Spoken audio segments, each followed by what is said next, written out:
France के दिल में, जहां पुराने पत्थर के किलों की परछाइयां रात तक फैली रहती हैं, एक अकल्पनीय भयावहता ने जन्म लिया। माइकल फोनेरेट और मोनिक ओलिवियर की कहानी अंधेरे, धोखे और बुराई की कहानी है। माइकल फोनेरेट एक साधारण आदमी नहीं था। उसकी साधारण सी दिखने वाली शख्सियत के पीछे एक विकृत आत्मा छिपी थी, जो भयानक कल्पनाओं और हिंसक इच्छाओं से ग्रस्त थी।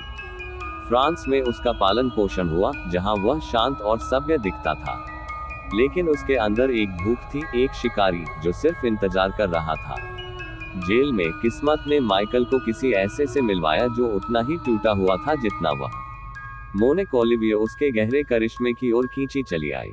उनका बंधन जल्दी ही गहरा हो गया, एक बीमार रिश्ते में बदल गया जिसमें क्रूरता और वादों की कोई सीमा नहीं थी।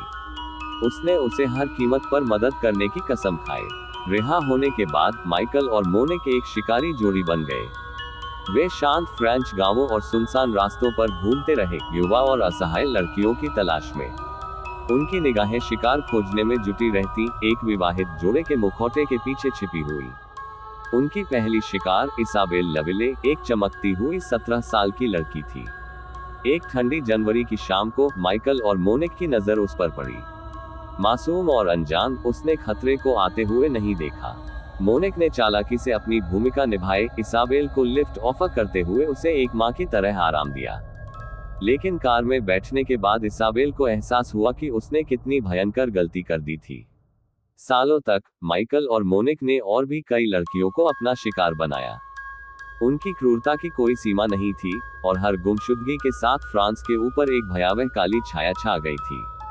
2003 में उनके पीड़ितों में से एक किसी तरह भागने में सफल रही और पुलिस को खबर दी।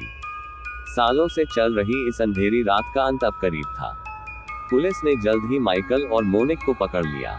पूछताछ में उन्होंने कई हत्याओं की निर्दयता से कबूलियां दी। ये जोड़ा सिर्फ अपने बीमार और ट्विस्टेड डिजायर्स के चलते निर्दोषों पर कहर बरपाता रहा।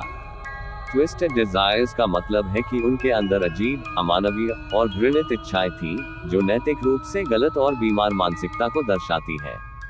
इसी मानसिकता के कारण उन्होंने मासूम और बेगुनाह लोगों को अपने अत्याचार का शिकार बनाया। माइकल फोनेरेट को उम्र कैद की सजा सुनाई गई, और मोनिक को भी। उनका नाम फ्रांस के सबसे भयानक अपराधियों की सूची में हमेशा के लिए दर्ज हो गया, एक ऐसा अंधेरा जो हमेशा के लिए रह जाएगा। ये कहानी आज भी उस अंधेरे का खौफनाक उदाहरण है जो साधारण चेहरों के पीछे छिपा हो सकता है।